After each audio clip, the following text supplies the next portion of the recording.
So, in my last video, I talked about the bookish adaptations I was really looking forward to, ones that I was expecting to come out, whether this year, next year, 2021, whenever it was gonna happen.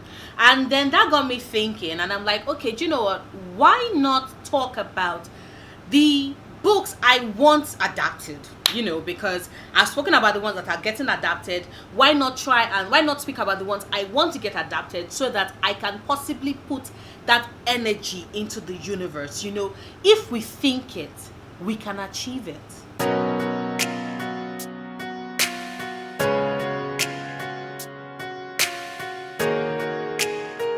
Hello everybody, Nora back again. So the very first set of books I want adapted into either a movie or a TV show has to be The Daughter of Smoke and Bone Trilogy by Laini Taylor. Firstly, I just finished, I just started reading the series. I've read Daughter of Smoke and Bone and Days of Blood and Starlight, and I'm 3/4 through with Dreams of Gods and Monsters. As you can see, here's my Caral book tag, that I got in my Illumi Crate of Gods and Monsters box, and this is all I have left. So I'm almost done, and let's just say that I really love the series. I love the world. I love the lushness and vividness of the world. I love the characters. They are so vastly different, with each of their own strengths and weaknesses, and then when they come together to work together, the chemistry they all have when they are together it's beautiful. I love it. I love the way they play off of each other. I love the fact that this series is magical and fantastical, and I want to see it. Now, I actually would rather it be a TV show than 3 movies, just because I do believe that there are so many parts and so many bits that will be cut off if it's a movie, although technically that might play to the strength. But the world building, the story itself, the plot, it's just so intricate that I don't want any major parts cut out, and I think that might happen if they make it into a movie, unless they make it into 2.5-hour movies, like 3 2.5-hour movies, or maybe the third movie be a 3-hour movie.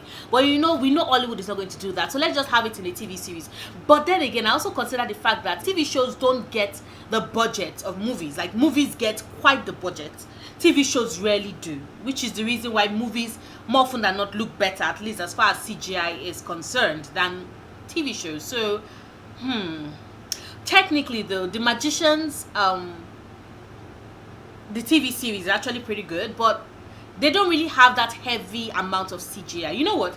Because of the fact that they are chimera in this, and you have to get it right for them to be both beautiful and terrifying in their existence, I think I would prefer it be a set of movies, just because of being able to show the chimera and the angels. I don't want it to be that they will have to now like show the angels with their wings, like their wings not flared out, is constantly dropped and all of that, them human passing in quotes. Like, I think I'll take movies. Yes, 3 long ass movies for this, please. Thank you very much. Now, what is this trilogy about? I'm not going to say it because you do not want to get spoiled for this. This is a trilogy you do not want to know much about. Just know that there are angels and there are chimera, and there is this long ass war, and you have Caral, and she has blue hair and tattoos, and our foster father makes wishes in the form of coins, but the wishes come at a price, and you will know when you read the story. So that's all I'm going to say about it. But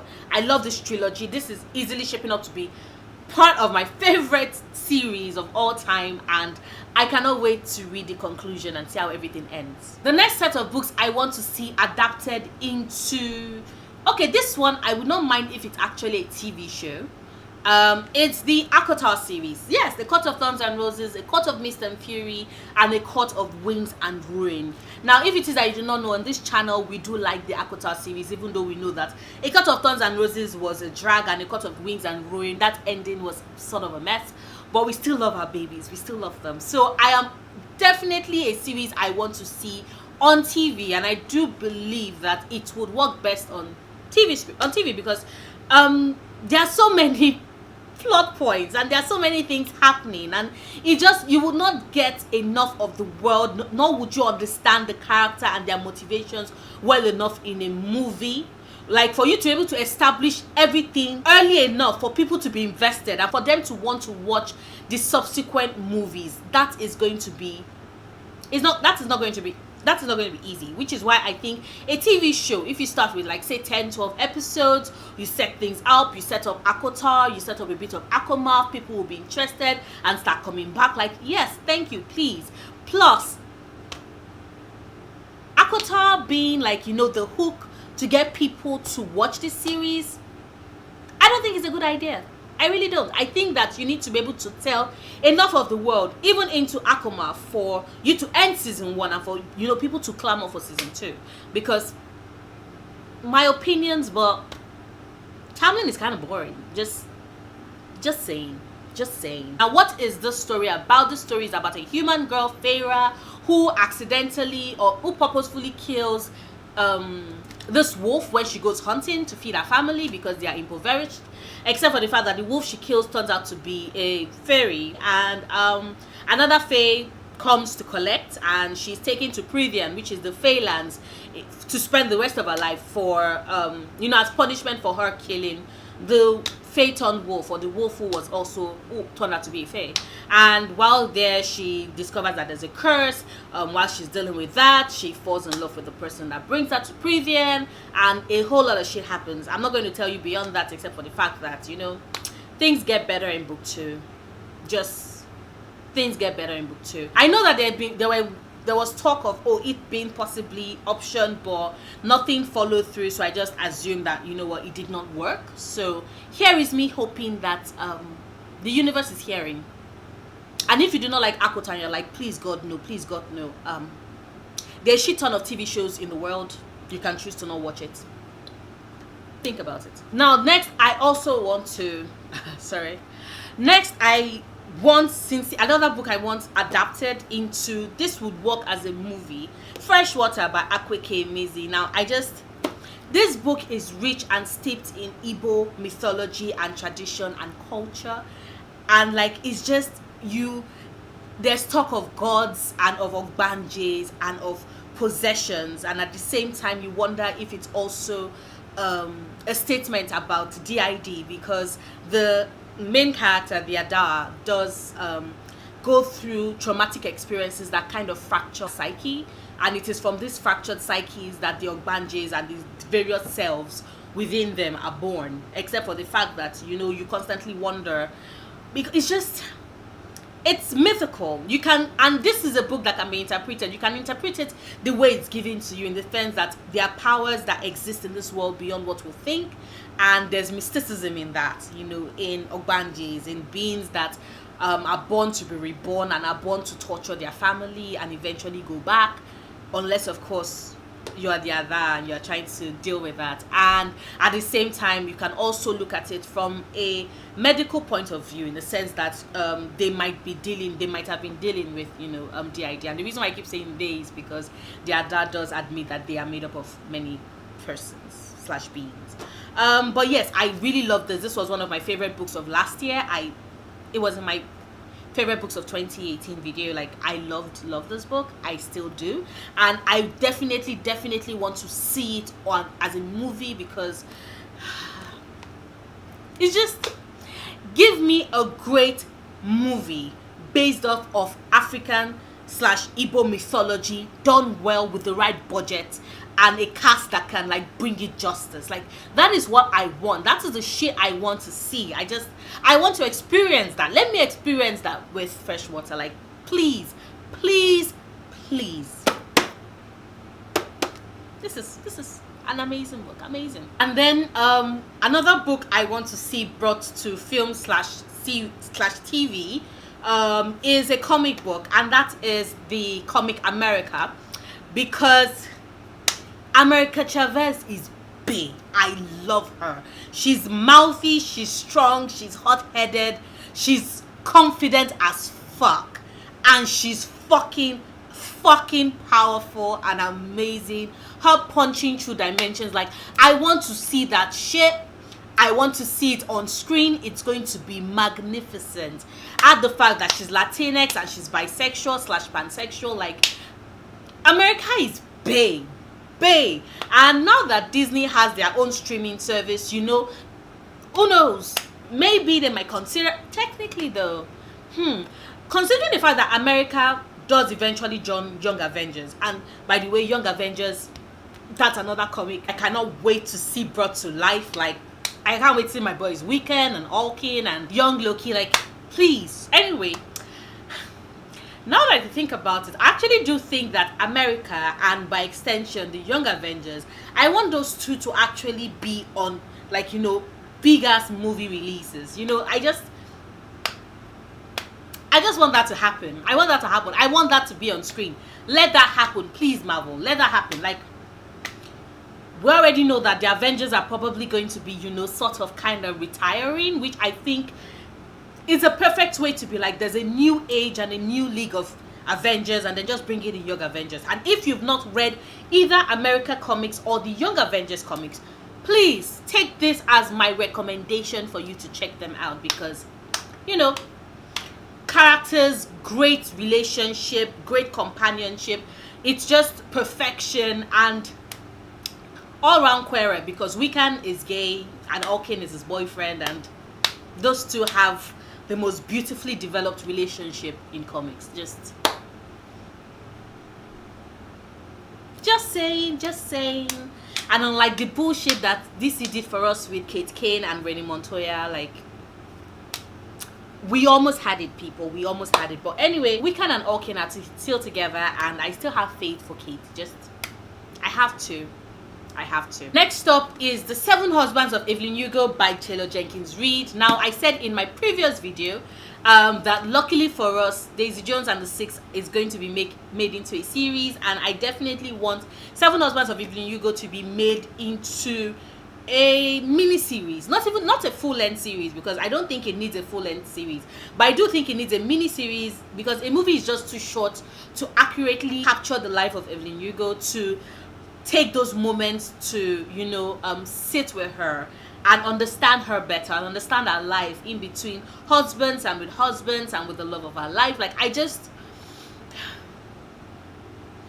want this in a mini series so bad. I don't know if this will soon come to pass, but I read this book, I love this book. I want to see the lushness and vividness of this world, the 50s, the 60s. It's going to give us that Mad Men era glam, but with like movie stars, and with a Slytherin who is also a woman of color, who is also bisexual. I'm proud of all these three things that make her her, and I just love it. I want to see the glamour, I want to see the glitz, I want to see that life, I want to be swept in the wonder of it all, and I want to lose myself in this story again, but this time around as a mini series on screen. So yes, a mini series, maybe 5 to 6 episodes, or we can actually make it 9 episodes. Okay, so it can be a single season show, like 9 episodes, 1 episode to set things up, 7 episodes for each of our husbands, and then one, and of course the love of our life in between. I don't want to spoil it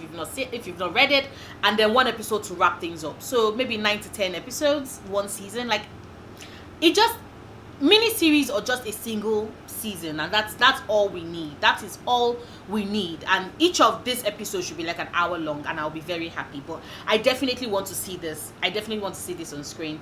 So what is this book about? This book tells the loves and lives of Evelyn Hugo. We follow her trajectory from when she was this ambitious young girl who wanted to be a star, and every single thing she did to get to that point, and all the men and women she loved along the way, and how she evolved over time, and how she became who she is. And all this is told, like, because she's sitting down for an interview, she's telling her life story to this reporter, and we're just immersed in that world, and we're trying to figure out why she's telling this story, why now, and why to this person. And we eventually do find out the whys at the end of this book. Like, I really love this book. I want to see it as a TV show. Next, I want to see Zahra the Windseeker by Nnedi Okorafor. as a TV, not a TV. I want to see it as a movie. I think that Disney would do justice to this, because this is fantasy mixed with post-apocalyptic times, and it's beautiful. It tells the story of this young girl with long locks, who every person around her tells her that she's cursed because of her locks, but her family loves her because of it, and her best friend is always there, is always curious, is always trying to find out, and she can fly. She can kind of levitate, but really close. And so she wants to find out. She doesn't even want to. Her friend Dari is the one that keeps pushing her and encouraging her to try a limit, to not be scared of finding out her power. And I think it's a crucial story for young people and for adults as well, for us to not be scared of what makes us different, and for us to embrace that and realize that is part of our power. That is part of what makes us us. And I really love the way the story was told. It's so vivid and so beautiful and so real. I really do think that this would make a perfect movie if it's given the right budget. It would blow everybody's minds away. Like, children will want to see it, adults will want to see it. I just love it. I also love the fact that the lead protagonist is a black girl with locks. Like, it's just, this book, I love this book. I adore this book. One of my favorite books of last year, and I can't wait to reread it again. It's a middle grade book, but it is fantastic, and I sincerely hope that after Ufia's death is option of into a TV show, people start looking at other Nnedi Okorafor's books in order to see what they can adapt, and I hope Zahra is considered, because this is an amazing book. I loved it. Next up is the sci-fi epic Lilith Brood by Octavia E. Butler, which is a combination of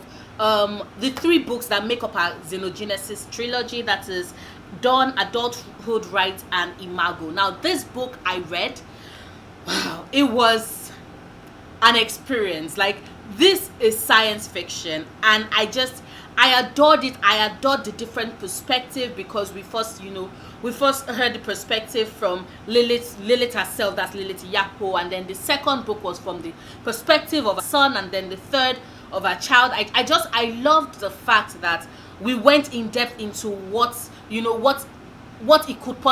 end of the world, what the end of Earth and humanity could possibly be, and what it meant for aliens to genetically merge with humans, and what makes aliens and what makes humans, and who exactly are the most beastly, and all of that. And of course, it still talks about consent, even though sometimes it could be possibly problematic. But I did enjoy it. I loved this book. I loved it. It was my mind blown. I definitely have to get more Octavia E. Butler books, because this book is perfection, and I cannot wait. I want this book to be made into a mini series, not a TV show and not a movie. I think it will actually be perfect as a mini series, like a mini series of like an hour and a half each for each episode, and like it's just 3 episodes, each one of them an hour and a half to an hour 45 minutes each, and it's just tell each of the stories, tell each of the books, contain them in one story. It's perfection. You totally should read it. But like I said, this book is about the end of Earth and aliens coming to help recover Earth. And what they do is that they do bring back some humans with them and genetically merge with them, because that is technically what the Oankalis, who are the aliens that found Earth after the destruction, after humans destroyed Earth, kind of like a lot of us know, is a possible reality if we keep going around this mad terrain that we are.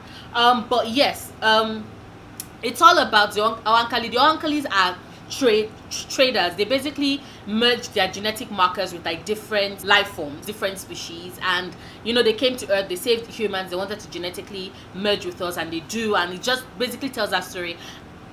I don't want to spoil things for you, because this book is it's a ride, but it's a ride that you definitely would enjoy, and I definitely want to see this as a mini series. Next set of books I want to see as a mini series is The Love of My Life, The Cruel Prince, and The Cruel Prince Trilogy by Holly Black. So this is The Cruel Prince. This is of course Wicked King, and Queen of Nothing is coming out in January next year. I cannot wait, and I definitely want to see this as a TV show.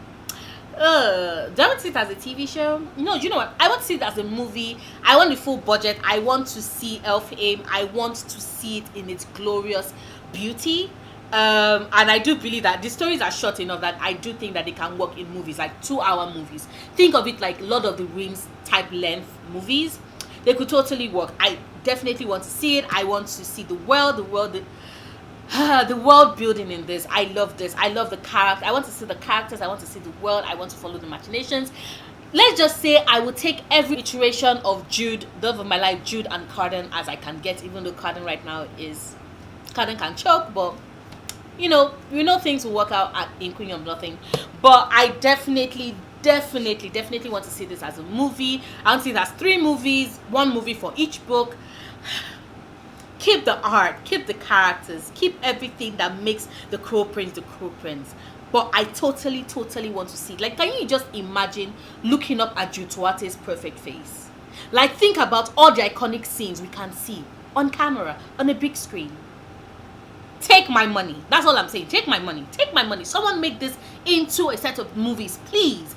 So what is the Crow Prince about? It's basically all about this girl, Jude, who her mother is killed by a fairy, that's Maddox, and it takes Jude, a twin sister Taryn, and an elder sister Vivienne, who happens to be Maddox's own daughter, because yes, her mother left Maddox. She was married to him. She left him, came to human realm, had a family and all of that. So Maddox, after killing their parents, decided that honor and duty bound him to take the human children with him to the fairy realm, and so he does, along with of course his daughter Vivienne. And basically it's just all about Jude surviving in fairy and then slowly becoming even as vicious and as calculating as the fae, because for her to survive in that kind of hostile climate, she has to be more vicious than the fae themselves. She has to be stronger than them. She has to be more manipulative than them, and she does such a beautiful job of that I fall in love with her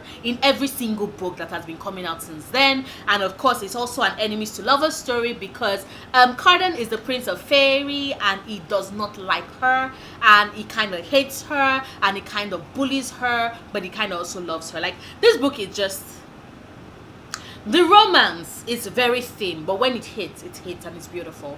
But Carden is a fucking jackass and Jude is a bitch, and we love them that way. And then there's The Girl Who Drank the Moon, which is yet another middle grade book. I read this book last year. It was also one of my favorite books of the year. I loved it. It basically just told the story of 3 different women, right? You have the older witch Nan, who discovers this baby.